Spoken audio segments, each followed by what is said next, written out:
Welcome to Meet Me for Coffee. I'm your host, Tanya D., holistic shamedium and subtle energy surgeon. Thanks for joining me for coffee, tea, or whatever beverage floats your boat. Today, my guest is Gayla Drake. She's a certified sound healing practitioner, but her journey didn't just start there. So she first started out as an international acoustic guitarist and songwriting before she had this deeper call to become a healing artist instead. So she's also a Reiki master. She's certified in the light language, if you know what that is. It's amazing. But she just never felt completely right on her journey. And she just couldn't combine them with music enough to satisfy her inner spirit, which we talk about that. So she was introduced to sound healing in 2016 by a violinist named Natalie Brown, and that's where Gayla knew that she had found her forever healing home at last. She's achieved advanced certifications in the Sound Healing Academies, and she's never looked back. So go ahead and welcome my guest, Gayla. Hello. So there's a lot of musicians that go into the healing arts, and why do you think that is, and what is the specific path like into healing? I think that musicians have a need to express emotion, and artists too. Visual artists, there's a lot of people in visual arts and in language arts too, but it seems overwhelming numbers of musicians that go into healing, and I think that it's because we learn this language of art that allows us to say things without words, and when we start kind of saying those things, and even if you're a songwriter and you use words in your craft, you say, I want a different chord here. I want a different harmony here. I want a different, because that's going to express something. It's going to change the meaning of what I'm saying because it's going to deepen this idea, or it's going to expand. So just, chord choice, note choice, all becomes very essential. And so when you are kind of opening up to these things, you start to realize, oh my gosh, there's so much more. There's so much more in the world than I'm aware of with my physical senses. And you really have an opportunity to kind of tap into that universal thing. A lot of musicians kind of start as these faux extrovert people. They want, they're on stage and they're playing, hey, I'm really comfortable here, when most of us are like, hey, don't look at me. But we have, when there's a need for service, when there's a need for what we feel and express to become somehow meaningful in a greater way, more to be able to have more of an impact on another person's life.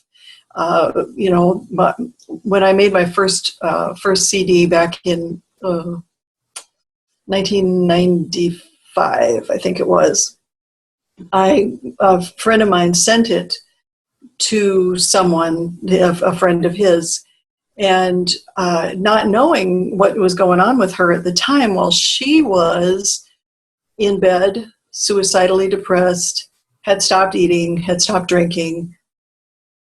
Friends were going over and checking on her, trying to keep her alive and bringing her food, which she would ignore.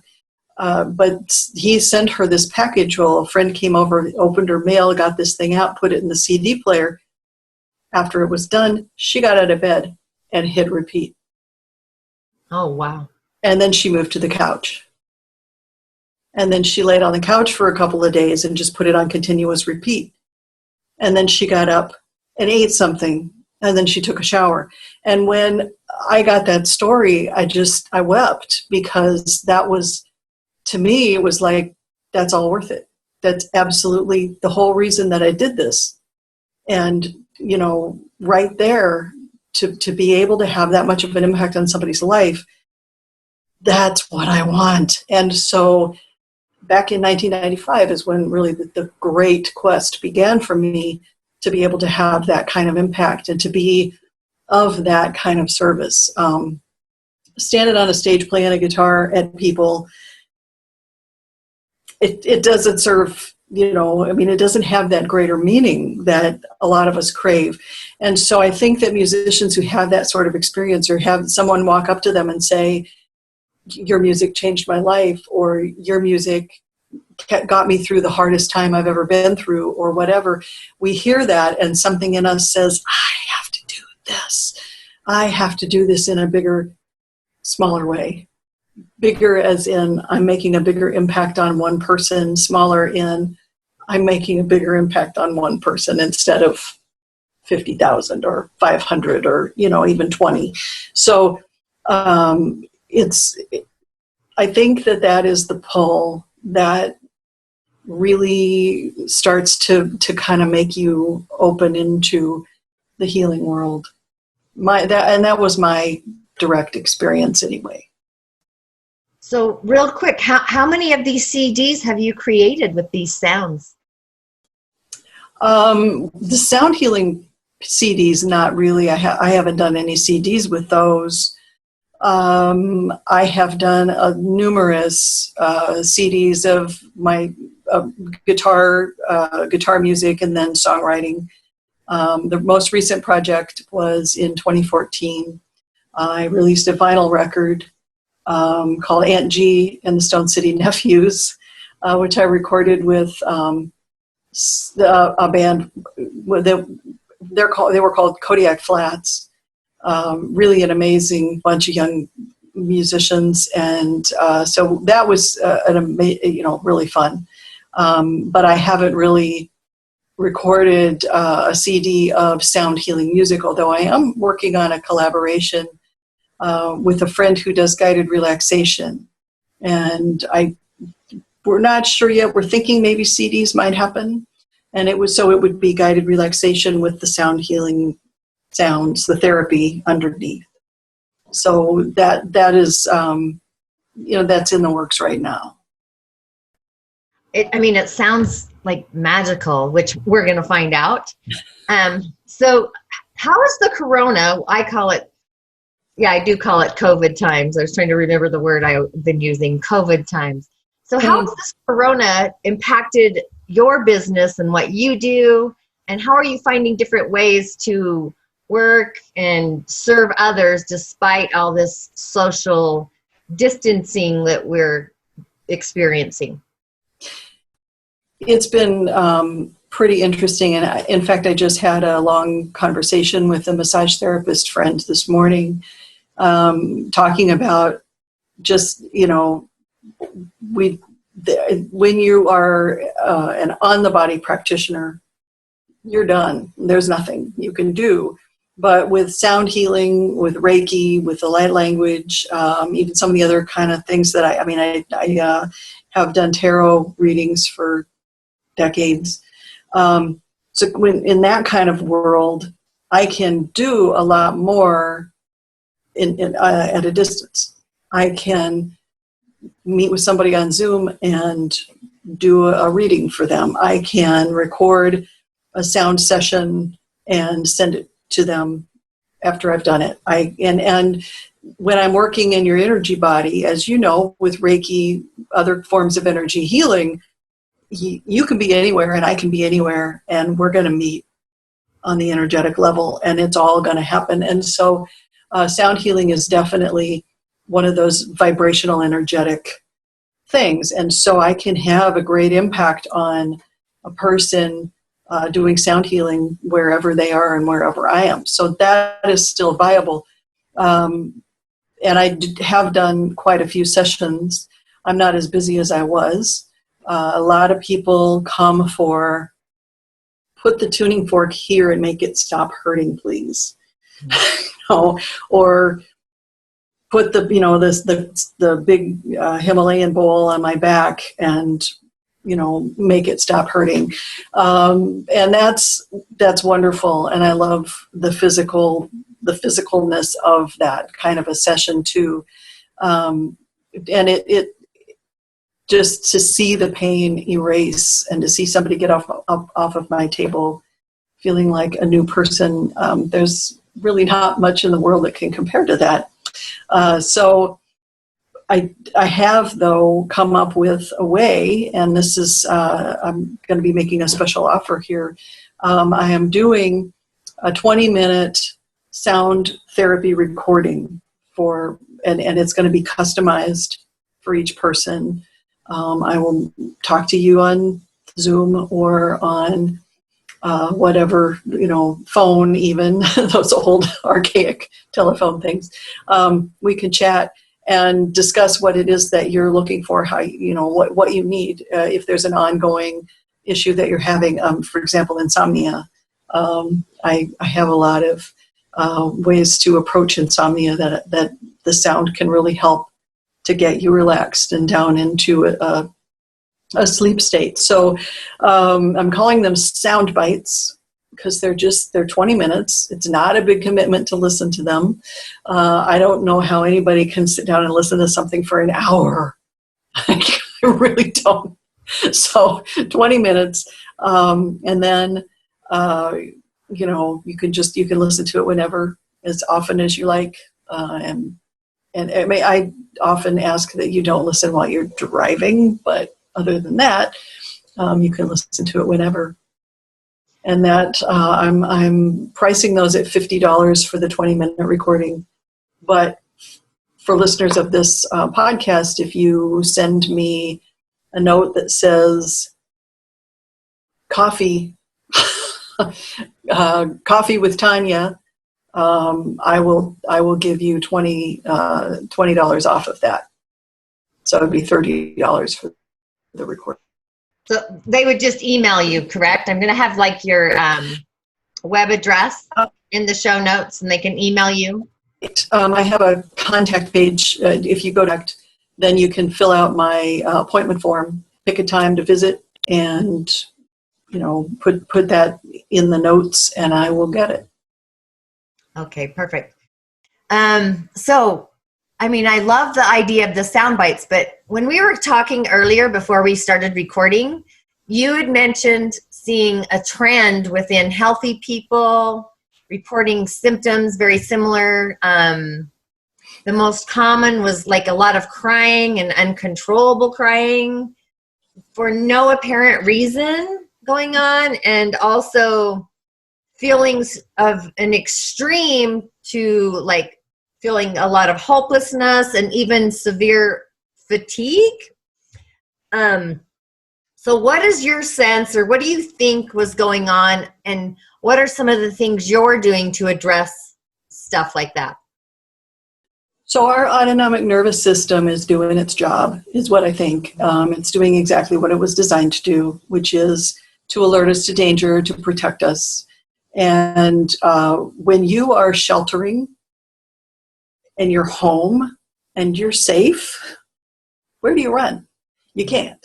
So your autonomic nervous system is taking in all of this information that we're being bombarded with about, this danger, and rightfully so. We need to be kept aware. But we're, a lot of people are getting this highly, these really profound reactions to it. If we were in a situation where we needed to run away from a danger, we could burn that adrenaline off. But we're not. We're at home. So what do? You panic, or you eat, or you can't sleep for 3 days, or you cry and you cry and you cry. And then once the adrenaline is finally burned off, you're just exhausted. You're so fatigued you can't get out of bed for a day. So that's kind of that fight or flight or freeze kind of cycle that's just our autonomic nervous systems don't know what to do with themselves. They're going really crazy right now. What I have done to kind of help people address that, I've created 2 specific sound baths. I believe one is 5 minutes and one is 7. These are available on my website, and I am just giving them away. I'm not charging for these. If you go to gayladrake.com, you can scroll down a little ways, and you can see where my blog is. You can click on any blog that's there, and at the bottom of that blog page will be a thing for you to subscribe to the blog. Then I will have your email, and I will be able to send you these three resources. So one of the sound baths is to help tone your vagus nerve, and that is something that I would listen to every morning, every evening before bed, and just so you're kind of setting yourself up for the day. Your vagus nerve is like, okay, I'm here, I'm good, everything's fine. And hopefully over time that will bring those extremes into a little more of a balance. The second one is for calming now. So calming the anxiety, being able to focus your mind on, yes, I'm here, yes, I'm present, everything's okay, to kind of get you back to an equilibrium.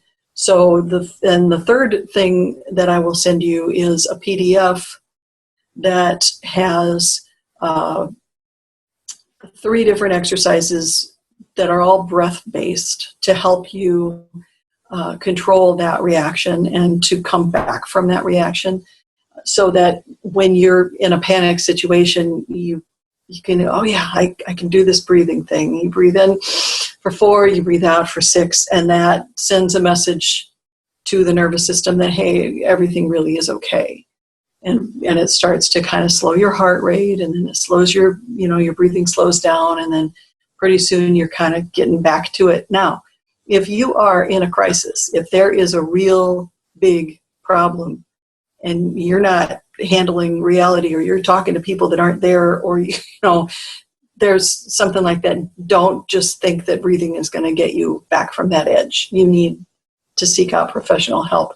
But for just kind of the garden variety everyday, well, I don't want to say everyday panic, but just, for folks that are basically just going through this COVID thing and having a lot of trouble, then these exercises are going to help keep you stable over time.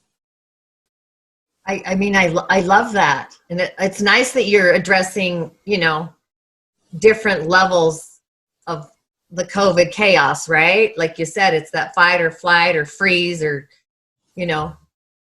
so, and sound, I sleep outside from the moment I can till the snow flies. Wow. Because it's nature, the nurturing of nature, the sounds of, like, I'm lucky where I live because I have a creek that flows right by.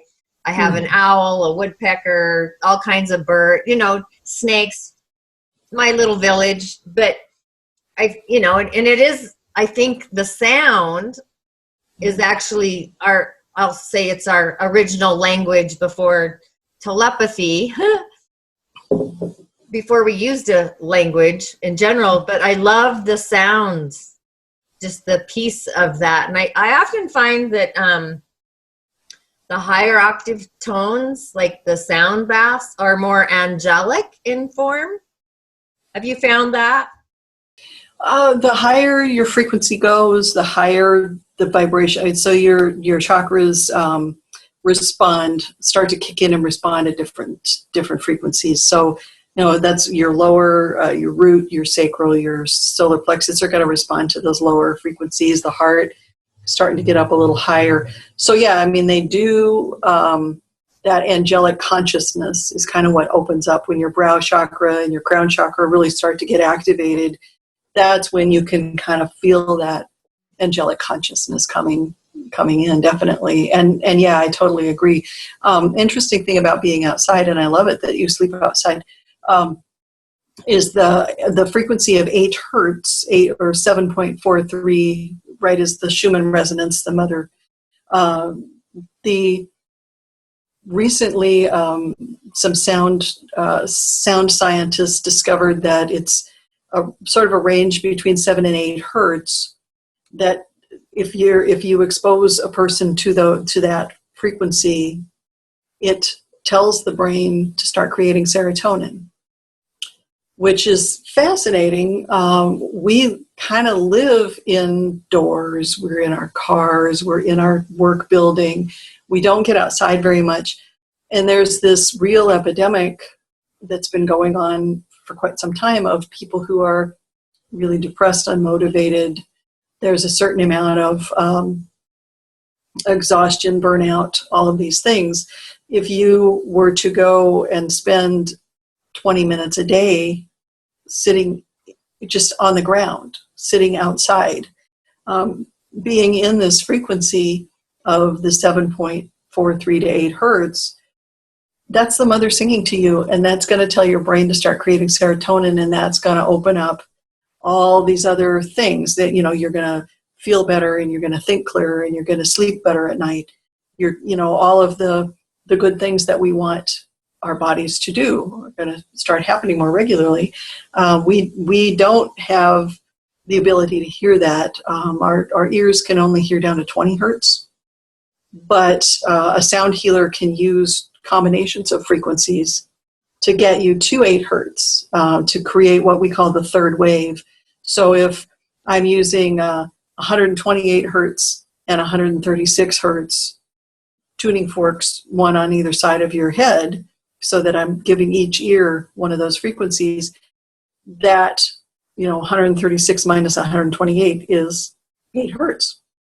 And so that's the third wave that goes through your body. And I have multiple combinations of those super low frequencies that I can deliver that will get you to 8 hertz. And it's really remarkable, the kind of the transformation and the sudden, just like, relaxation and calm that happen. Yeah, absolutely. I feel like we need more nurturing in nature to heal in general, the sounds of nature, right? Which some call the sound of silence, but nature has its own little village. So are you ready to show us what you can do? Give us a little intro. Yeah, I will. I've got some singing bowls back here for crystal singing bowls. The frequency, or the tones, C, F, G, and A. And what I'm going to do is a nervous system balance protocol that was developed by Dr. John Beaulieu, who is kind of the tuning fork, father of the modern tuning fork theory.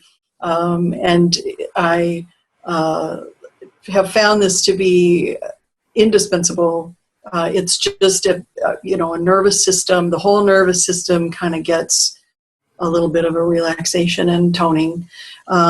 So hopefully, I've got this really nice microphone here, and I think it's going to sound great. And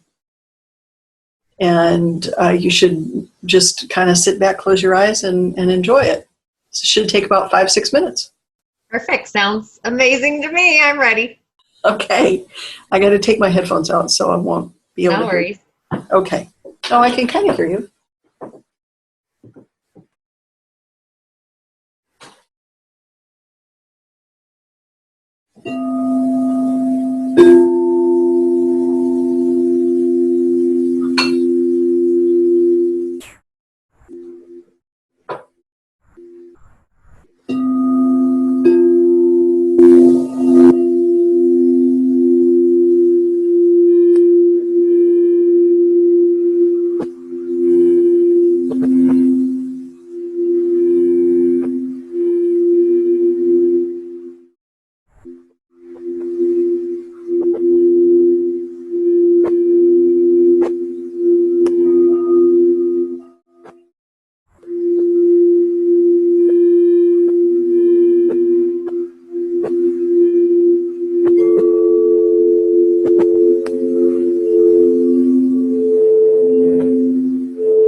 How'd that sound? You know, it's amazing how magical they are, right? Yeah. And just even when you were tapping on them, you can hear like the different tonalities Mm-hmm. before you started. So, I mean, I And then just they love. all kind of mix in the air and all these other overtones, and yeah. Absolutely. So, is there anything else you'd like to share with my audience? You're very lucky to have such an amazingly driven person to bring you information, and, and someone who is seeking out great healers and people who are doing amazing work. So good for you for supporting Tanya in this effort. And I guess I just hope that you find a way to stay in tune. Find a way to bring more self-created sound into your life as you are going through whatever is coming, and we don't know, which is another reason for the fear. But as you are going through this, please hum to yourself or sing to yourself. I've often said that listening to Bill Withers' "A Lovely Day" is like it is heal all. That song will cure whatever ails you, and you can't be unhappy when you're listening to that. When I wake up in the morning, love. It's just like the happiest song on earth. And I listened to it. We played it. I'm with a community choir called the Family Folk Machine, and we did that our last semester. And everybody we'd end with it in choir rehearsals, and everybody would leave just like, So find a song that does that for you, and I do highly recommend Bill Withers. But find a song that does that for you and keep it handy. Hum to yourself, sing to yourself in your car, sing to yourself at home. If you feel panic rising, find the lowest note that you can find, comfortably sing. And it doesn't have to be like basso profundo. I'm just talking and just close your mouth and give it that. Or you can do an om if you prefer. And that is going to, because your vagus nerve runs right through here. So it's going to be sending that vibration to the vagus nerve, telling it, I wouldn't be singing if everything wasn't okay. Right? So I'm singing, so everything's okay. And the vagus nerve will respond to that and help you calm down. And the more that you can make music, the more that you can sing while you're doing the dishes, or, sing while you're folding the laundry, or whatever it is that, these little things like sing while you're mowing the lawn, sing a sea shanty while you're mowing the lawn, change the words. So it's like, instead of, hoist the jib sail, it's, cut the crabgrass and, just find a way to bring more music and more sound into your life that is self-created, and be careful what you listen to as well. Because if you listen to stuff that's designed to be hurtful, stuff that's designed to make you angry or designed to make you feel bad, right now it's probably not the best time to listen to, Pink Floyd's The Wall. That's probably not a good thing to listen to right now. So just kind of be aware that what you listen to really affects how you feel, and use it to make yourself feel better. Absolutely. I always say it's the frequency you're frequenting. Let your frequency flag fly. Yeah, exactly. Right. And especially like exactly what you said. Like I'll either try om or make some kind of lower tonality all the way to work. I don't listen usually to music while I'm driving. I just I pay attention obviously to the planet more than the average Joe. But the tonalities. And I think too, what happens is we have inside of us joy molecules. And when you get into the tonality, like you said, pick your favorite song that brings you joy and lights up your heart. Yep. You can raise your vibration so much easier when you're sinking into the joy molecules or your heart space or whatever you want to call it, those different consciousness streams and rivers. Yep. Exactly. And being able to pull yourself into, get yourself in tune. I mean, it's just like with the guitar, with the violin, you have that peg and you tune it. I mean, you can kind of do that with your own brain chemistry, with your own headspace. You can say, I'm gonna listen to something that's gonna lift me up. And there are so many resources available, amazing music, Gregorian chants, for heaven's sake. They'll help synchronize your breathing. They were designed to synchronize the breathing of the people who are doing them.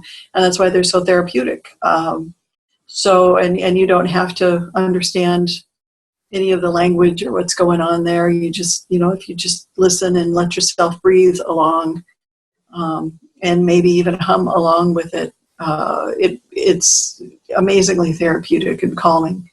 So music and sound is kind of where it's at. I agree. I totally agree, actually. Just because I understand the frequencies and whatnot. Well, thanks again. I'm so grateful for you coming on my show and appreciating and validating. I love all of that. So if you are a follower or new to my channel, please subscribe. If you're a healer of any venue, go ahead and comment below if you'd like to be on my show. And also make sure you check out the show notes on how to get in touch with Gayla Drake. I'll have her website, her email, and remember to meet me for coffee with Tanya for your surprise of your sound bite. Thanks for joining me, and I will see you on the other side. Ashe.